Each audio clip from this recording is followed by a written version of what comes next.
Bonjour à tous, bienvenue pour cette nouvelle vidéo de l'année 2021. J'en profite d'ailleurs pour vous souhaiter une très bonne année et ainsi que tous mes meilleurs vœux pour cette nouvelle saison qui commence, en espérant ne plus être embêté par ce fameux Covid, même si je sais qu'il va encore venir nous chatouiller, nous embêter, mais vous inquiétez pas, on est plus fort que lui, ça va beaucoup mieux se passer sur cette nouvelle année qui commence donc avec les résolutions, comme vous avez pu le voir sur le titre de la vidéo. Les résolutions, on en parle comme chaque année, c'est une tradition, et moi je trouve ça plutôt positif. Cependant, on remarque bien que beaucoup de résolutions ne sont pas tenues pour X raisons, et ces raisons, on va les voir tout de suite.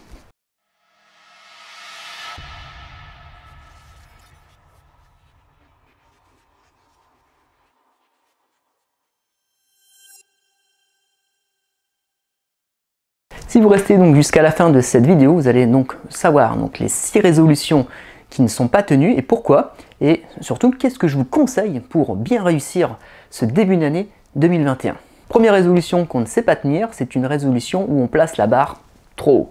C'est-à-dire qu'on va venir avoir un projet qui est beaucoup trop gros pour soi. Un projet comme par exemple perdre 30 kg en 2 mois. Un projet comme par exemple courir un marathon alors en 3 mois de temps alors qu'on n'a jamais fait de course à pied. C'est tout des choses comme ça qui fait que on abandonne parce que c'est trop dur ou qu'on ne se rend pas compte de l'immensité du travail qu'il y a à faire et que finalement, une fois qu'on avance et qu'on se rend compte que par rapport à l'iceberg, on n'était qu'au sommet et qu'en dessous, c'est vraiment trop important la quantité de travail qu'il y a à faire ou bien qu'on est désarmé ou qu'on ne sait pas comment s'y prendre, tout ça, ça contribue finalement à nous faire abandonner. Sur cette première résolution, en fait, finalement, c'est d'avoir un projet qui est tout à fait raisonnable, comme par exemple perdre 2,5 kg par mois, plutôt que de vouloir perdre 30 kg en 2 mois, ce qui est sur le papier pas fou, et ce qui peut aussi contribuer à ce que ça ne soit pas un objectif waouh, cet effet waouh de ma résolution 2021. Oui, mais on sait que les résolutions qui sont parfois trop importantes ont tendance à nous faire chuter.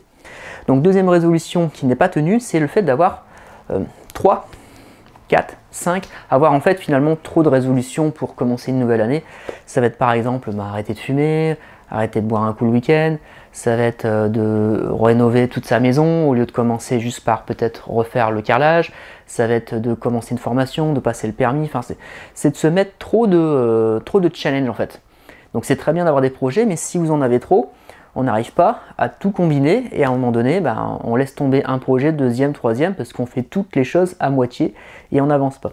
Ça fait d'ailleurs partie des questions que je pose aux personnes qui commencent les programmes, c'est est-ce que vous avez des contraintes pour suivre mon programme? Donc les contraintes, ça va être par exemple, on veut suivre un programme alimentaire et un entraînement, ok, mais derrière moi je travaille de nuit et j'ai une formation qui commence la semaine prochaine qui dure 2 mois, où je vais être en déplacement, je ne pourrai pas me faire à manger. Ok, donc s'il y a trop d'éléments qui viennent parasiter un projet, soit de le repousser, ou soit de partir sur un projet un peu plus petit, comme par exemple commencer juste l'entraînement, et puis à la nutrition, on verra quand on aura tous les éléments de son côté, comme par exemple pouvoir se faire à manger à heure fixe, le faire chez soi. Donc c'est ce genre d'exemples qui sont importants de prendre en compte si on veut réussir sa résolution ou ses résolutions, mais une à la fois. Troisième point, donc souvent les gens ont des résolutions ou ont de trop grosses résolutions, mais ils peuvent en avoir une finalement, mais ne pas avoir de stratégie et finalement pas réussir cette résolution. Donc une stratégie, ça va être par exemple quelqu'un qui, je sais pas moi, qui veut prendre des pecs et qui va se mettre à faire des pompes tous les jours. C'est très bien, il s'entraîne, il a de la motivation, tous les matins il se lève, il fait ses pompes, mais finalement il se rend compte qu'il ne prend pas de pecs. Oui, parce que peut-être que c'est pas très bon de faire des pecs tous les jours, peut-être que de faire que des pompes au poids de corps, c'est pas bon.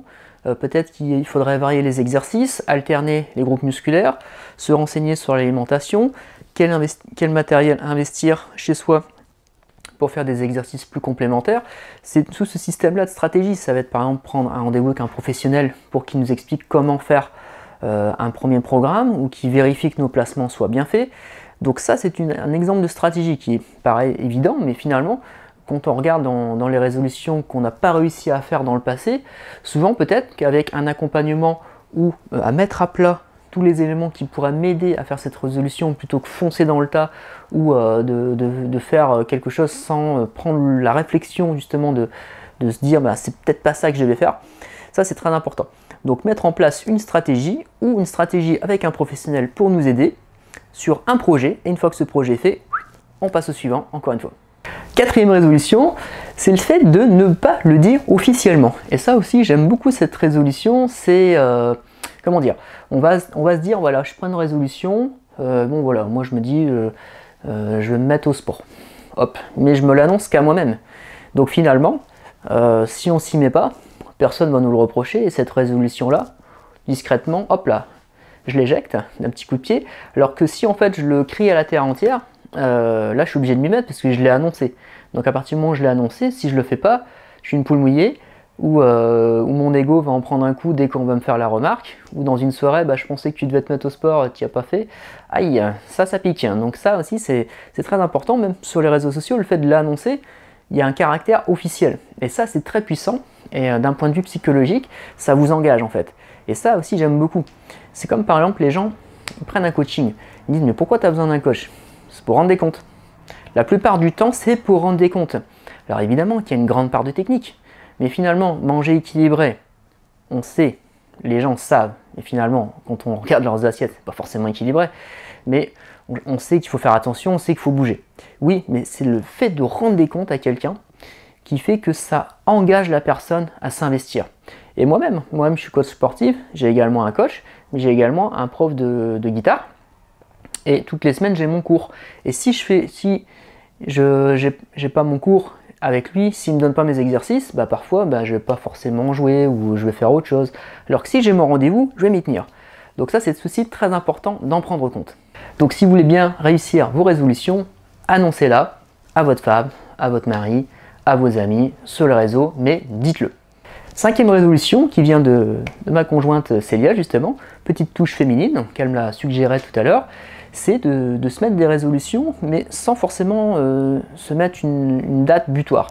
Donc par exemple une résolution ne doit pas être forcément finie au 31 janvier. Les résolutions c'est sur toute l'année à partir du moment où on commence. Donc si on se dit qu'on veut faire passer une formation ou avoir un objectif, c'est pas parce qu'on ne l'a pas fini au 31 janvier que c'est foutu, qu'il faut laisser tomber. On a toute l'année pour y arriver. Et si finalement on atteint son objectif au 31 décembre, sa résolution a été tenue. Donc ça aussi, prendre en compte que les résolutions, c'est pas comme une motivation qu'on a en début d'année, un peu comme un programme qu'on commence, sachant que le principe de motivation, c'est toujours le même. C'est-à-dire qu'on ne peut pas être motivé du 1er janvier au 31 décembre. Il y a toujours des phases où on est moins motivé, ça remonte, on est moins motivé, ça remonte. C'est des cycles, c'est normal, la vie est faite de cycles de toute façon. Donc c'est important de prendre compte de ça et de se dire que une résolution peut être faite sur toute l'année et c'est pas grave si elle commence pas au 1er janvier, elle peut peut-être commencer au 1er mars, mais elle est dans un coin de ma tête et je m'y tiens. Je m'y tiens et si elle déborde jusqu'à la fin de l'année, voire plus, c'est pas grave, elle est lancée. Elle est lancée et ça nous amène à notre dernier point. Le 6e point, c'est justement le fait d'attendre les résolutions pour changer quelque chose dans sa vie. C'est un peu comme attendre la rentrée. Je vais attendre le printemps, il fera meilleur. Je vais attendre septembre pour m'inscrire en sport. Je vais attendre janvier pour les résolutions. En fait, on attend, on repousse pour finalement jamais rien faire. Alors qu'en fait, moi, ce que je vous conseille plutôt, c'est de se dire, voilà, j'ai ce projet-là en tête.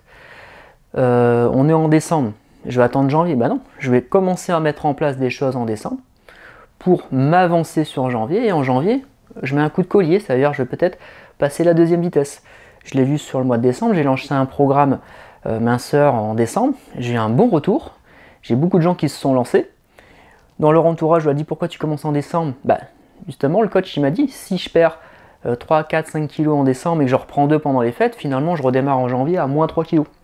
Et ça, c'est du positif. Et c'est des premiers éléments qu'on met en place. Et une fois que janvier est arrivé, on a déjà lancé le sujet, on peut déjà tout de suite attaquer. On n'a pas de phase de préparation, pas de phase de mise en place de la stratégie parce qu'elle est déjà faite. Donc tout ça, c'est très important. Et de se dire que finalement, dès que j'ai envie de faire quelque chose, je commence tout de suite et je mets à plat tous les éléments dont j'ai besoin et je mets en place la première pierre à l'édifice, sachant que cette première pierre, c'est la base de tout, c'est vraiment la fondation, c'est mettre le pied à l'étrier, comme on dit. Et une fois que c'est lancé, ne pas se mettre une pression de dingue, le faire par plaisir, par envie, et puis de se dire que tout ça, c'est pour son bien-être, et que je n'ai pas besoin de me mettre une pression de fou, mais que c'est important aussi de se mettre un petit coup de pied aux fesses et de se faire bien entourer, d'être bien entouré finalement autour de soi pour qu'on soit encouragé, motivé. Et si on a un environnement qui n'est pas toujours favorable, voire toxique, faire appel à un professionnel pour se faire aider. Voilà, j'espère que cette vidéo vous a plu. C'était donc les 6 raisons pour lesquelles on ne réussit pas ces résolutions, mais vous avez maintenant les remédiations, ou tout du moins des pistes pour vous lancer.